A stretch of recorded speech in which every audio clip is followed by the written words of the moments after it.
Hola amigos, bienvenidos a este nuevo video de Speak Better Spanish. I'm Hannah. Today we're going to be talking about the difference between contestar and responder. So these are two different verbs that we might see in Spanish referring to questions.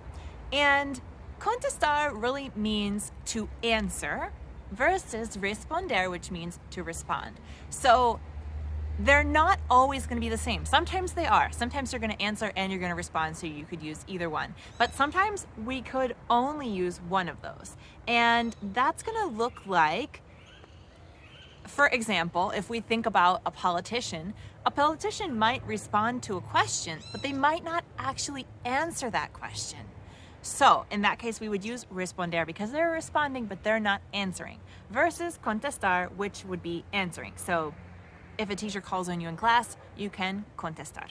There's a couple more uses of contestar and responder, but also contestar,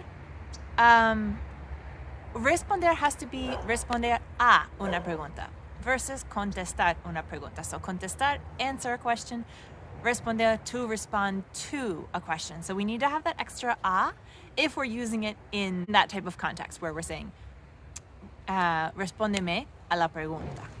Contestar also can mean to reply to answer back, and some other similar type of meanings. And responder can also mean to reply, to give a reply, to respond to. So there are some scenarios where either one could really work. And yeah.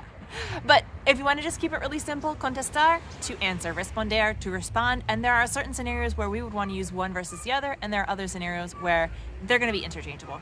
I hope this video helped you guys. I'd love to have you use an example or make an example using contestar or responder in the comment section below. Thanks for watching, guys. I'll see you in the next video. Ciao!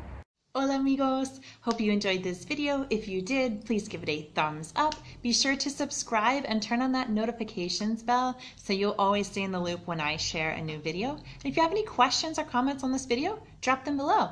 If you're interested in working with me one-on-one or in a group setting with personalized online classes, you can learn more about that at SpeakBetterSpanish.com. Ciao!